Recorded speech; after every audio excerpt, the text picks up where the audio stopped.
Hello everyone. आज हम मिल रहे हैं जेई एडवांस के 2022 के पेपर के कुछ स्पेसिफिक क्वेश्चंस के सॉल्यूशंस में। Today I will be discussing question number 6 to question number 10 of JEE advance paper 1। ठीक है, तो जैसे कि आप देख सकते हैं, छठा सवाल जो आपके सामने इस तरह का कुछ प्रेजेंट हुआ था, ये आरबीडी चैप्टर का है और क्वेश्चन इजी कैटेगरी का कहूंगा मैं, काफी इजी क्वेश्चन था ये।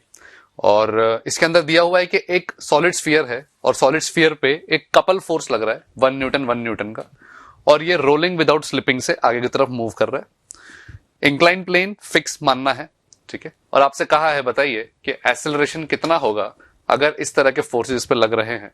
मास दे रखा है, रेडियस दे रखा है, एंगल भी आपको मेंशन है और ये बता दिया गया नेचुरली फ्रिक्शन कुछ लग रहा होगा और बस एक्सेलरेशन की वैल्यू निकालनी है।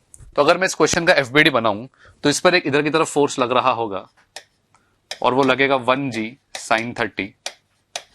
एक नॉर्मल रिएक्शन जो कि ऊपर की तरफ लग रहा होगा, एक फ्रिक्शन होगा जो यहां से पास हो रहा होगा, जिसके इन्फ्लुएंस में, इन तीनों फोर्सेस के इन्फ्लुएंस में इसके पास कुछ एक्सेलरेशन होगा a और ये अल्फा से घूम भी रहा होगा, राइट। तो अगर मैं इस पे सिर्फ ये वाला पॉइंट, क्योंकि रोलिंग विदाउट स्लिपिंग हो रही है, this point can be treated as ICOR। तो बहुत इजीली खाली लोएस्ट पॉइंट के अबाउट अगर मैं टॉर्क की इक्वेशन लगा लूं तो आपको पता है कि फ्रिक्शन का टॉर्क नहीं आएगा, नॉर्मल का टॉर्क नहीं आएगा, 1g ग्रेविटी का जो कंपोनेंट है उसका भी टॉर्क नहीं आएगा, सिर्फ इसी कंपोनेंट का टॉर्क आएगा। और एट द सेम टाइम ये जो 1 न्यूटन के दो फोर्सेस लग रहे हैं, इन दोनों का टॉर्क आएगा। तो क्वेश्चन कर सकते हैं आसानी से, है ना। तो चलिए स्टार्ट करते हैं। आप एक और चीज नोटिस कर सकते हो, लोएस्ट पॉइंट के अबाउट ग्रेविटी का टॉर्क इनसाइड आ रहा है, क्लॉकवाइज सेंस में उसको रोटेट करने की कोशिश करेगा, और ये 1 न्यूटन जो कपल फोर्सेस है, वो कपल फोर्सेस इसको एंटी क्लॉकवाइज मैनर में घुमाने की कोशिश करेंगे। तो ग्रेविटी का और इन दोनों का टॉर्क ऑपोजिट आएगा, ये हमें समझ में आता है। तो इक्वेशंस और डेटा एक बार देख लेते हैं। 1 kg है, 1 मीटर है ना, और कुछ एक्स्ट्रा डेटा दे नहीं रखा। और हाँ, ये दे रखा है कि दोनों के बीच का जो डिस्टेंस होगा, जो लाइन ऑफ एक्शन है, लाइन ऑफ एक्शन मतलब सेंटर से ये भी 0.5 मीटर पे है, ये भी 0.5 मीटर पे है, तो लाइन ऑफ एक्शन के बीच में डिस्टेंस हो जाएगा 1 मीटर। ठीक, तो चलिए, तो टॉर्क अबाउट ICOR करते हैं।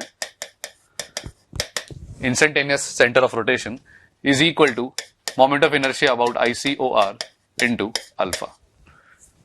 तो टॉर्क का एक्सप्रेशन कौन कौन टॉर्क लगाएगा, 1g sin 30 इंटू r, ये तो ग्रेविटी का टॉर्क हो गया, राइट। और दूसरा कपल फोर्स, कपल फोर्स का टॉर्क जो होता है वो हर पॉइंट के अबाउट सेम आता है। तो और वो होता क्या है, लाइन ऑफ मतलब force into multiplication of couple force का torque, multiplication by distance between the line of action, right.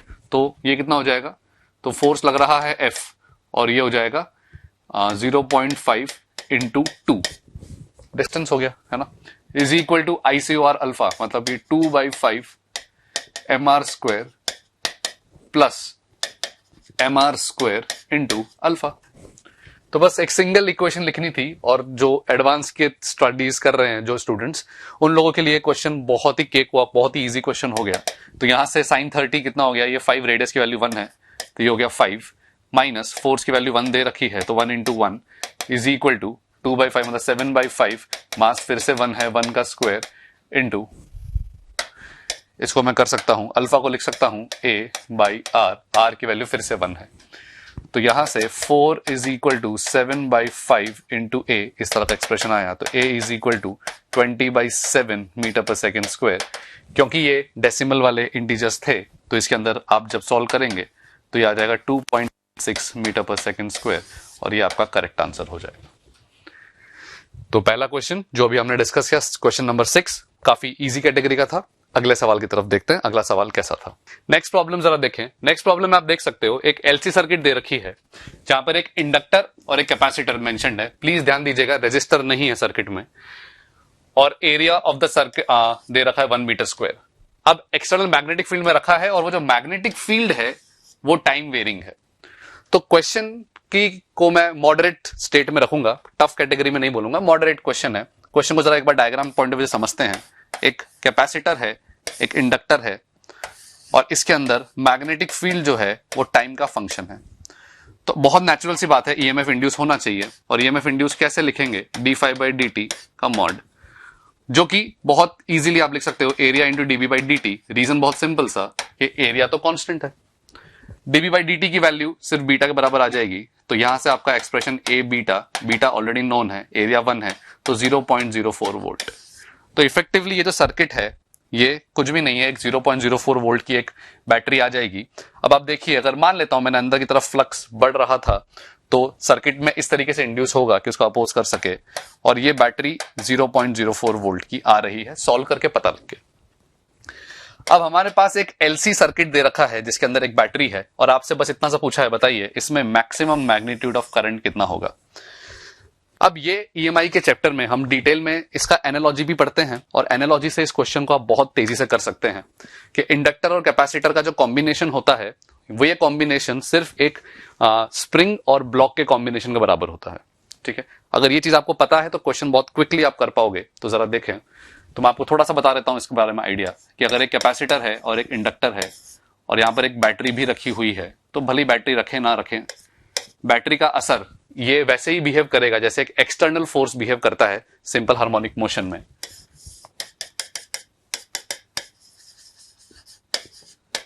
ये m मास है और ये k है, तो अब मान लीजिए अगर इस पर कोई कांस्टेंट फोर्स लग भी जाता है, f अगर कोई कांस्टेंट लग जाएगा तो वो क्या करेगा, वो क्या चीज चेंज कर सकता है। चलो पहले आप ये बताइए, ये कभी भी टाइम पीरियड चेंज नहीं करता, ये सिर्फ इक्विलिब्रियम चेंज करता है, करेक्ट। तो सिर्फ इक्विलिब्रियम चेंज होगा, और अभी भी सारे जहां पर बैलेंस हो रहे होंगे वो वहीं पर हो रहे होंगे, तो एक कांस्टेंट फोर्स हमने मान लिया, इस तरीके से होता है। तो सिर्फ इक्विलिब्रियम शिफ्ट हो जाएगा, बाकी कोई चेंजेस नहीं आएंगे। ये बात सही है। तो अब देखो, तो अगर ये वाली चीज आपको अगर समझ में आ जाती है तो ये क्वेश्चन को आप बहुत तेजी से कर सकते हो। इसके अंदर जो भी रिजल्टेंट एसएचएम होगा, प्लीज ध्यान दीजिएगा, जो रिजल्टेंट एसएचएम होगा, रिजल्टेंट एसएचएम में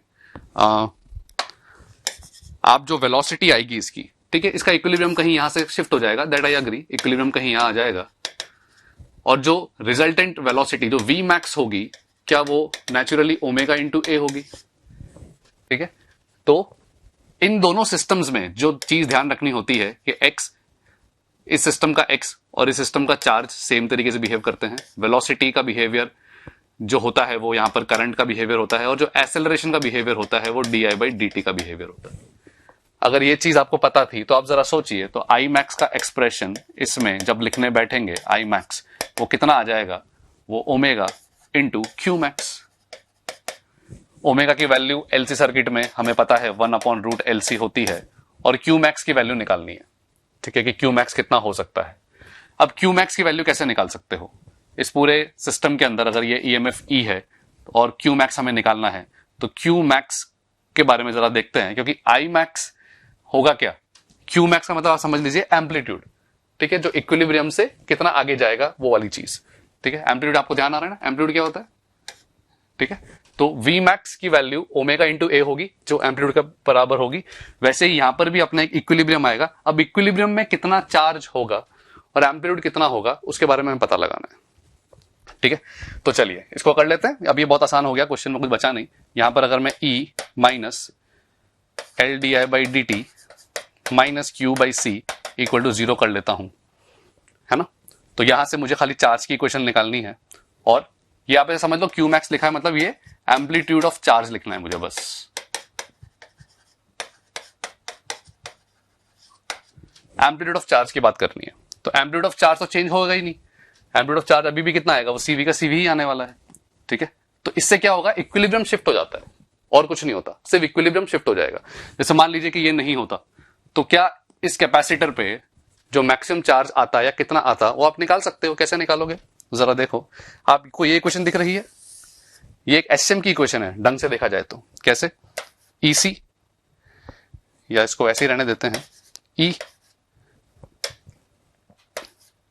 minus Q by C is equal to L D square Q by D T square. As you can see, ये एक आपकी एचएम की इक्वेशन है। एचएम की इक्वेशन का मतलब हो गया, यहां से आप इसको खाली रीअरेंज कर दो, D square Q by D T square, है ना, is equal to minus Q by L C plus E by L. तो यहां से आप क्यू को या -1 बाई एल सी को कॉमन निकाल लीजिए, -1 बाई एल सी कॉमन निकल गया, और यहां से एक्सप्रेशन में क्या बच गया, Q minus E C. Got it. तो अब Q माइनस EC, अब यहां से पता लग गया ना आपकी इक्विलिब्रियम पर वैल्यू कितनी आएगी, इक्विलिब्रियम पर वैल्यू आ गई सीधे सीधे EC, ठीक है। और एम्पलीट्यूड कितना होगा, ठीक है, एम्पलीट्यूड कितना होगा जो Q मैक्स होता है, ठीक है। तो D square Q by D T square equal to minus one by L C Q minus E C. और अब यहां से at D square Q by D T square when ये जीरो होगा तो उस टाइम पे आपको पता लग गया क्यू कितना है, E C. Getting it? And ये किसी किसी मोमेंट पे होगा, उससे फर्क नहीं पड़ता हमें। And at T equal to zero हमें पता है क्यू की वैल्यू जीरो है, तो क्या देयरफॉर एम्पलीट्यूड ऑफ चार्ज वो पता लग गया ना, ई सी, जिसको मैं क्यू मैक्स समझा रहा हूं। आप इस बात को समझो, ये कौन सा वैल्यू हो गया, ये इक्विलिब्रियम का वैल्यू हो गया। तो इक्विलिब्रियम पे वैल्यू कितना है, ईसी, कैसे पता लगा, क्योंकि आपने इसको जीरो कर दिया, क्योंकि ये किसका इक्विवेलेंट है, ये एक्सेलरेशन का इक्विवेलेंट है। तो जब ये वाला टर्म जीरो होगा तो एक्सेलरेशन जीरो होगा, उस टाइम पे ही तो इक्विलिब्रियम आता है। तो इक्विलिब्रियम के लिए मैंने इसको जैसे ही जीरो किया, आपको क्यू का वैल्यू मिल गया ईसी, इसका वैल्यू ईसी मिलते ही, और मुझे पता है कि इनिशियली चार्ज जीरो था तो वो एक्सट्रीम हो गया और मैक्सिमम, और इक्विलिब्रियम पे कितना आ गया, ईसी, तो एम्पलीट्यूड कितना हो गया, एम्पलीट्यूड हो गया ईसी। तो बस यहां से आपका क्वेश्चन खत्म हो गया। तो ओमेगा का वैल्यू ये रहा, क्यू मैक्स का वैल्यू ईसी मिल गया, तो यहां से आप ईसी को मल्टीप्लाई कर सकते हैं। सारा डेटा नोन है। अब देखो क्या क्या चीजें दे रखी हैं आपको, एल दे रखा है, सी भी दे रखा है। तो यहां से पहले मैं ओमेगा की वैल्यू अलग से निकाल लूं, 1/√LC, एल कितना 0.1, सी कितना 10⁻³ है ना, तो ये कितना हो गया 10⁻⁴, 1/10⁻², मतलब 100। 10⁻⁴ का रूट होगा 10⁻², 100 हो गया। तो ओमेगा का वैल्यू 100 है, ये आपको पता लग चुका है। तो ओमेगा का value 100 into 0.04 into capacitance, capacitance कितना था 10⁻³ तो यहां से आप देखो तो कितना आ गया, एक 10 और आ गया तो 0.04 मतलब 40 मिली एम्पियर। ये आपका आंसर हो गया, ये क्वेश्चन कंप्लीट हो गया।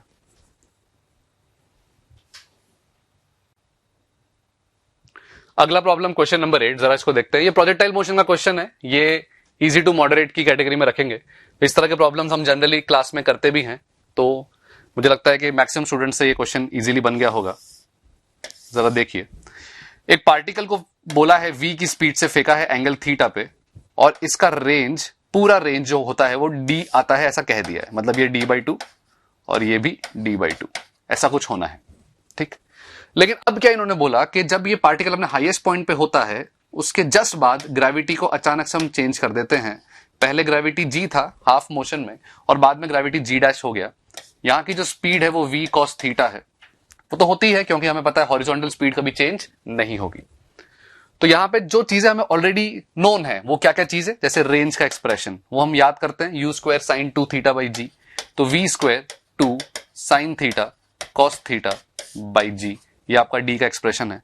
Eight the same time height का एक्सप्रेशन भी कुछ हमें दिख रहा है, v² sin² theta by 2g, मैंने ये हाइट को h माना है, ठीक है। अब जैसे ही ग्रेविटी को आपने चेंज कर दिया, एट द सेम टाइम आप देखो ग्रेविटी की वैल्यू को बढ़ा दिया, क्योंकि g/0.81 किया है। अगर ग्रेविटी की वैल्यू को बढ़ा दिया तो वो जहां तक पहुंच रहा था पहले वहां तक नहीं पहुंच पाएगा, क्योंकि ग्रेविटी बढ़ते ही टाइम ऑफ फ्लाइट कम हो जाएगा। टाइम ऑफ फ्लाइट कम होते ही ये पार्टिकल कहीं इधर जाके कहीं गिरेगा, और लेट्स से इस डिस्टेंस को मैंने d1 बोल दिया है जहां पर वो गिरेगा।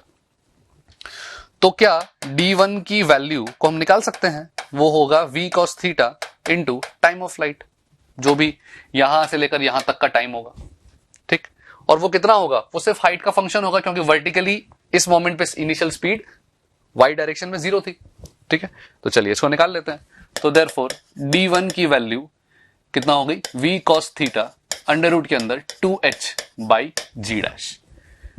तो ये v cos theta 2 into height, height की बात करेंगे तो क्या आएगी, v² sin² थीटा है ना बाई 2g, और g डैश का वैल्यू है g/0.81, ठीक है।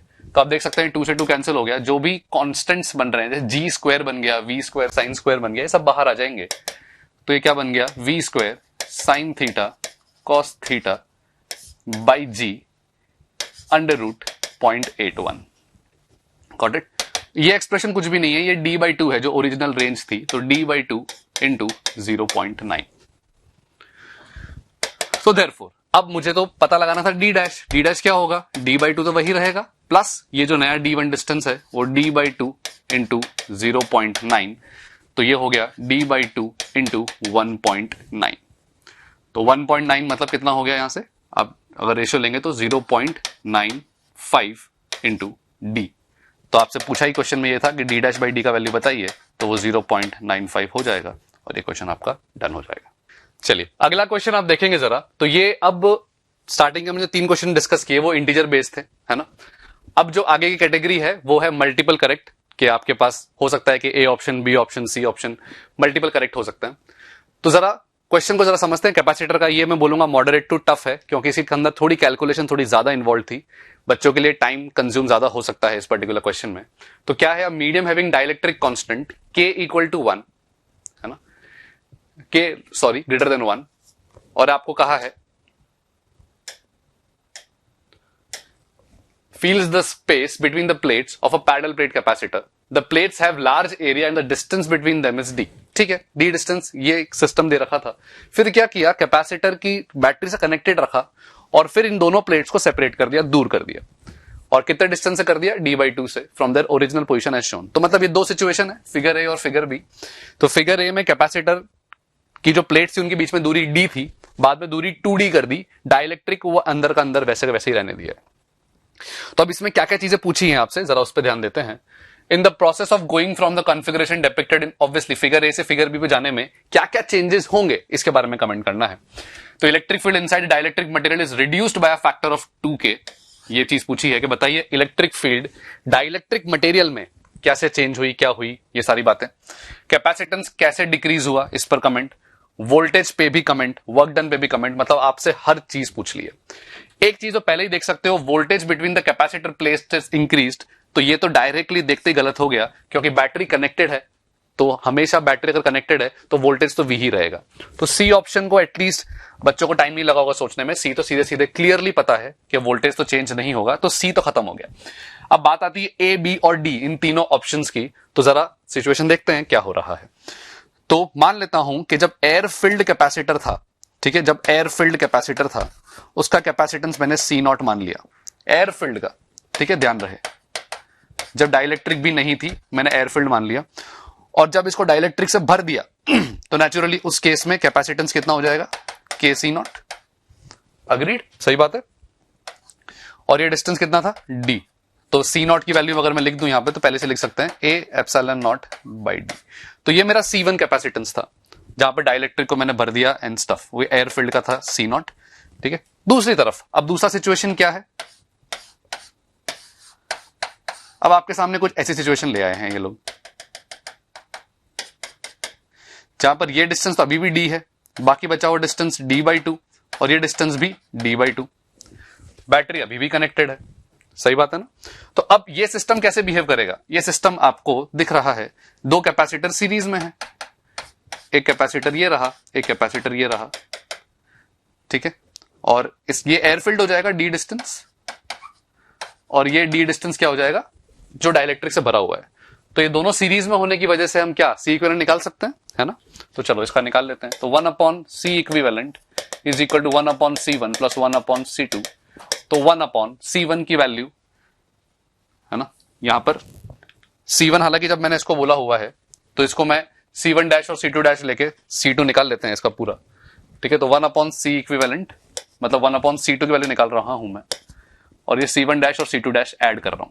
तो C1 डैश एयर फील्ड ले लेता हूं, तो A epsilon not by D, और ये कितना हो जाएगा, D A epsilon not into K, बिल्कुल ठीक। तो यहां से D/A एप्सिलॉन नॉट कॉमन आ जाएगा, तो 1 + 1/K। तो यहां से जो C2 का वैल्यू आ गया वो कितना आ गया, आप देख सकते हो, K/K + 1 into A epsilon not by D, तो मतलब KC0/K + 1, ठीक है। तो जो कैपेसिटेंस नया आया वो इतना वैल्यू आ गया। तो अब जरा हम क्वेश्चन पे फिर से आते हैं, ऑप्शंस देखते हैं। Electric capacitance is decreased by a factor of K + 1, capacitance की बात कर रहे हैं। तो यस, आप देख सकते हो KC0 C1 था, तो C2/C1 की वैल्यू 1/K + 1 आ गई ना, हेंस यहां से हम ये बोल सकते हैं करेक्ट है कि बी ऑप्शन तो करेक्ट हो गया। अब इसके बाद में डाइलेक्ट्रिक के अंदर के इलेक्ट्रिक फील्ड पे कमेंट करना है, ठीक है, तो चलिए उस पर भी कमेंट करते हैं। तो पहले डाइलेक्ट्रिक में जो इस तरह का आपको सिस्टम दे रखा था, बैटरी V थी, ठीक है, ऐसे सिस्टम में तो हम डायरेक्ट पता है कि इलेक्ट्रिक फील्ड जो होती है वो सीधे V/D होती है, क्योंकि पूरा का जो कंप्लीटली फील्ड होता है तो हम इलेक्ट्रिक फील्ड को सीधे लिख सकते हैं V/D, करेक्ट, और वही इलेक्ट्रिक फील्ड होगी डाइलेक्ट्रिक में। लेकिन जो सेकंड केस है उसको थोड़ा ढंग से करना पड़ेगा, है ना। अब वो क्या होगा जरा देखते हैं। ये V हो गया, यहां पर डाइलेक्ट्रिक है, हमें पता है कि इस पर जो चार्ज होगा वो C2 के अकॉर्डिंग होगा, तो C2V माइनस C2V, और एक इलेक्ट्रिक फील्ड आएगी यहां पर E। अगर E मान लेता हूं इलेक्ट्रिक फील्ड है इसकी वजह से, तो अंदर इलेक्ट्रिक फील्ड कितनी होगी, E/K, गॉट इट। तो देयरफॉर ये जो सेकंड वाला केस है ये तो E1 हो गया, V1/D। अब E2 की जो वैल्यू होगी वो E/K होगी, और E खुद कितना होगा, E कैसे निकालेंगे, तो वो हो जाएगा C2V whole upon A epsilon naught, है कि नहीं, डिवाइड बाई K। सही है। C2 की वैल्यू आप देख सकते हो, ये रही बड़ी सी KC0 अपॉन K+1। तो इसको जरा और ढंग से लिखे, तो C2 की वैल्यू सब्स्टिट्यूट कर रहा हूं मैं, तो K whole upon A epsilon naught K into C0 into K+1 into voltage. तो यहां से K से K तो चला गया, बिल्कुल ठीक है यहां तक। और C0 की वैल्यू क्या थी, A epsilon not by D. C0 तो A epsilon not by D था, तो A एप्सिलॉन नॉट से जान जाएगा, नीचे D रह जाएगा, तो V/D K+1, ये आ रहा है आपका एक्सप्रेशन, ठीक है। तो E2 की वैल्यू आ रही है V/D K+1, E1 की वैल्यू आ रही है V/D, हमारे ऑप्शन में दे रखा है dielectric reduce by factor of 2K, तो ये गलत हो गया, क्योंकि हमारा जो डिक्रीज आ रहा है सेम फैक्टर से आ रहा है, K+1 से ही रिड्यूस हो रहा है, ठीक है। तो यहां से हमारा एक चीज कंफर्म हो गई कि ए ऑप्शन भी गलत हो गया। अब बचता है D option, the work done in the process does not depend on the presence of the dielectric material. अब वैसे तो क्लियर दिख रहा है कि ऐसा हो ही नहीं सकता कि वर्क डन डाइलेक्ट्रिक पे डिपेंड ना करे, हमें प्रूव ही करना पड़ेगा।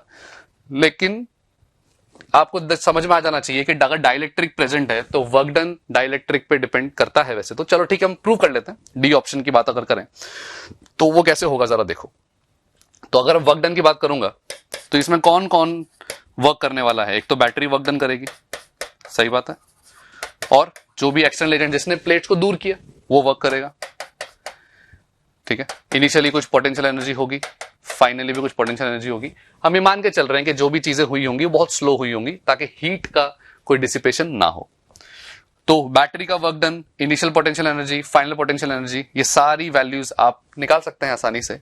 तो चलो देखना स्टार्ट करते हैं। वर्क डन बाय बैटरी की बात अगर करें तो वर्क डन बाय बैटरी क्या होगा, क्या कैपेसिटेंस, हमें जैसे हमने तो ये प्रूव कर ही दिया कि capacitance is decreased by a factor, मतलब capacitance decrease by a factor of 1/K+1। जैसे आप देखो C2/C1 का जो वैल्यू आया 1/K+1 आया, तो क्या यहां से दिख रहा है आपको कि जो C2 की वैल्यू है ये C1 से छोटी, C1 बड़ा होगा ऑब्वियसली, तो C2 डिक्रीज हो रहा है, ठीक है। तो इसका मतलब अगर C2 डिक्रीज हो रहा है तो पहले इस कैपेसिटर पे चार्ज था C1V माइनस C1V चार्ज था, और बाद में C2V चार्ज हो गया, बिल्कुल सही बात है। तो क्या इस कैपेसिटर ने चार्ज लूज किया होगा ना, चार्ज लूज तभी तो इस पे चार्ज कम हुआ होगा। अगर चार्ज लूज किया होगा तो बैटरी ने वर्क डन नेगेटिव किया होगा, ठीक है। तो अब बैटरी का वर्क डन नेगेटिव आएगा, आप डायरेक्टली ऐसे लिख सकते हो -V into C1V minus C2V, ये बैटरी का वर्क डन हो गया। C1 C2 की वैल्यू आपको ऑलरेडी नोन है। एक्सटर्नल एजेंट का वर्क डन हमें निकालना है। इनिशियली पोटेंशियल एनर्जी कितनी थी, इनिशियली पोटेंशियल एनर्जी थी half into K/C0 into V का स्क्वायर, करेक्ट, और फाइनली कितनी होगी हाफ K इंटू, ये रहा वैल्यू अपना K+1 into C0 into V का स्क्वायर। ये हमारा पूरा एक्सप्रेशन बन गया, ठीक है। आपको वहां पे सॉल्व नहीं करना है, आप एग्जाम पॉइंट ऑफ व्यू से देख सकते हो कि जो वर्क डन बाय एक्सटर्नल होगा क्या वो K पे डिपेंडेंट आ रहा है कि नहीं आ रहा, यही वो जानना चाह रहा है, ठीक है। तो आप C1 और C2 की जो वैल्यूज हैं वो भी हमें पता है K के टर्म्स में आएंगी, ठीक है। यहां पर भी ये के टर्म्स में है, ये भी पूरा टर्म के टर्म्स में है। तो आप इसको जब सिंप्लीफाई करेंगे तो फाइनली जो रिलेशन आएगा उसके अंदर भी जो work done by external agent होगा वो फंक्शन ऑफ के ही आएगा, वो फंक्शन ऑफ के आएगा। तो यहां से हम देख के बोल सकते हैं कि यस, जो आपका डी ऑप्शन होगा वो भी गलत हो गया। तो इफेक्टिवली इस क्वेश्चन का आंसर सिर्फ और सिर्फ बॉम्बे ऑप्शन करेक्ट होगा। नेक्स्ट प्रॉब्लम, ये भी मल्टीपल करेक्ट है। ये करंट इलेक्ट्रिसिटी का क्वेश्चन है, मैं इसको वापस इजी टू मॉडरेट कहूंगा। कैलकुलेशन भी ज्यादा टफ नहीं है, इजी कैलकुलेशंस हैं क्वेश्चन में। क्या हो रहा है, टोटल 8 रेजिस्टर्स दे रखे हैं, R1 R2 R3 R4 और R5 R6 R7 R8। नाम दे रखे हैं भले ही, लेकिन सबका वैल्यू एक ही है, सेम है, सबका वैल्यू 1 ओम है। ठीक है, 2 बैटरीज दे रखी है E1 E2, जहां पर E1 की वैल्यू आपको बता रखी है 12 वोल्ट, है ना, और इसकी वैल्यू दे रखी है 6 वोल्ट। ये आपको मेंशन्ड है। आपसे क्वेश्चन में क्या पूछा गया है जरा वो देख लेते हैं। Which of the following statements is are correct, ये पूछा है। The magnitude of current flowing through R1 R2 R3 R5, सबसे कुल मिला के सिर्फ करंट मांगा है आपसे। ठीक है, तो थोड़ी कैलकुलेशन हो सकती है, लेकिन क्वेश्चन मैं बहुत इजी बोलूंगा, कुछ है नहीं इस क्वेश्चन में। तो जरा देखिए, अब क्या आपको दिख रहा है कि ये सिमेट्रिकल सर्किट है, ये सारे रेजिस्टेंस सेम, ये सारे रेजिस्टेंस सेम। तो इस सर्किट को आप फोल्ड कर सकते हो आसानी से, क्योंकि ये पॉइंट का पोटेंशियल, ये पॉइंट का पोटेंशियल तो सेम होगा। तो ये सर्किट बहुत इजी वे में आपका सर्किट दिखेगा। ये ऐसा हो गया, ये ऐसा हो गया, ये ऐसा, एक बैटरी है, एक बैटरी है। ठीक है, 1 ओम 1 ओम। अब जब आप नीचे वाले को फोल्ड करोगे तो सबके सब तीनों के तीनों पैरेलल में आ जाएंगे, गेटिंग इट। तो ये हो जाएगा हाफ ओम, ये भी हो जाएगा हाफ ओम, और ये भी हो जाएगा हाफ ओम। और इधर वाली बैटरी जैसे आप देख सकते हो 12 वोल्ट है, तो ये वाली बैटरी 12 वोल्ट, ये वाली बैटरी 6 वोल्ट। ये आपका सर्किट बन गया। मतलब ऑब्वियसली सर्किट नीचे वाला पार्ट था, उसको मैंने ऊपर ले लिया। अब होगा क्या, जैसे मान लो कि इस करंट को मैंने आई बोल दिया, तो ये आई करंट इसमें जाएगा, है ना, और इसके अंदर कुछ और करंट मान लेते हैं। लेट्स से मान लो मैंने I1 मान लिया, तो क्या बचा हुआ करंट इसमें से पास हो रहा होगा, I माइनस I1। सही है, तो I करंट मैंने तीनों करंट मान लिया तीनों ब्रांचेस में, और यही I माइनस I1 करंट इसमें जा रहा होगा, ये I करंट ऐसे करता हुआ इसमें जा रहा होगा, डिस्ट्रीब्यूट हो गया, ये हमारा सर्किट बन गया। अब इस क्वेश्चन को सॉल्व करने के बहुत सारे तरीके हैं। आप इसके अंदर, क्योंकि मुझे हर ब्रांच में ही लगभग करंट निकालना है, तो मैं यहां पर आसानी से इसके अंदर केवीएल लगा के, इसमें केवीएल लगा के 2 इक्वेशन बनेंगी। 2 ही वेरिएबल आप देख सकते हो, I और I1, दोनों सॉल्व हो जाएंगे। तो एक बार मैं इक्वेशन बता देता हूं आपको, इक्वेशंस क्या चलेंगी। तो लेट्स से यहां से अब देखो 1 ओम और 1/2 ओम ये सीरीज में आ गए, गेटिंग इट, क्योंकि ये तो सिंगल लूप चल रहा है ना। तो 6 माइनस 3/2 I, है ना, माइनस 1/2 I1 इक्वल टू 0। बिल्कुल ठीक है। तो यहां से आपका एक्सप्रेशन क्या बन गया, 12 is equal to 3I1 plus 3I plus I1। ये मेरी पहली इक्वेशन, बहुत इजी है ना, कुछ भी नहीं किया, खाली एलसीएम ले लिया और एक इक्वेशन बना दी I और I1 में। दूसरी इक्वेशन क्या बनेगी वो इसमें बना देंगे हम आराम से। तो इसमें क्या आएगा, लेट्स से मैंने यहां से स्टार्ट किया, तो 12 ठीक प्लस 1/2 I1, और यहां पर माइनस 3/2 I माइनस I1। ठीक है, तो ये एक्सप्रेशन क्या बन जाएगा, ये 24 ऑब्वियसली इक्वल टू 0। ये पूरी आपकी इक्वेशन बन गई। तो 24 एलसीएम ले लिया मैंने, 24 और 2 को उधर भेज दूंगा चलेगा, plus I1 minus 3I plus 3I1 equal to 0। तो यहां से मेरी I और I1 में एक और रिजल्ट आ गया मेरा, कितना आ गया उधर देखो, तो 3I, 4I1 था तो 3I minus 4I1 is equal to 24। ये मेरी दूसरी इक्वेशन और ये मेरी पहली इक्वेशन। तो 3I plus I1, 3I minus 4I1, जैसे कि आप देख सकते हो कैलकुलेशन, इक्वल टू 24 यहां से। तो क्या मैं इन दोनों को सबट्रैक्ट कर दूं, अगर 1 माइनस 2 कर दूं तो 5I1 is equal to, subtract कर रहे हैं पहले में से उसको, तो 5I1 12 minus 24 minus 12 equal to minus 12। तो I1 का वैल्यू आप देख सकते हो कितना आ रहा है, माइनस 12/5। ठीक है, माइनस साइन सिर्फ आपको ये बता रहा है कि डायरेक्शन जो हमने अज्यूम की है उसके उल्टे आ रही होगी। और यहां से आप देख सकते हो कितना आ गया, 2 पॉइंट, है ना, 2.4 एम्पियर विद नेगेटिव साइन। चलो, तो अब ये मेरे का निकल गया, ये मेरा निकल गया I1। अगर मुझे I1 मिल गया तो I वैसे ही मिल जाएगा, ठीक है। I1 आ गया 2.4, तो therefore I is equal to, I1 की वैल्यू -2.4 है, ध्यान रहे, तो उधर जाएगा तो प्लस 2.4 हो जाएगा, तो माइनस, तो प्लस 12 प्लस 2.4 डिवाइड बाई 3 है ना। तो ये कितना हो गया, ये हो गया 4 प्लस 0.8, तो 4.8 एम्पियर। और ये पॉजिटिव ही आया है, मतलब आई का डायरेक्शन मैंने जो माना है वो सही है। आई का डायरेक्शन पॉजिटिव आया है, वो कितना आ रहा है 4.8, और जो I1 आया है वो उल्टा आया है, मतलब I1 इफेक्टिवली कहां जा रहा होगा, I1 इफेक्टिवली ऊपर जा रहा होगा। कितना जा रहा होगा देख दिया हमने, 2.4 एम्पियर। तो इस सर्किट में ये 2.4 एम्पियर का करंट जा रहा है। आई का वैल्यू आप ऑलरेडी निकाल चुके हो, आई का वैल्यू कितना आ गया 4.8। तो अगर ये 4.8 इधर जा रहा है, ये 2.4 आ रहा है, तो दोनों मिलकर इधर चले जाएंगे, कितना हो जाएगा, ये हो जाएगा 7.2 एम्पियर।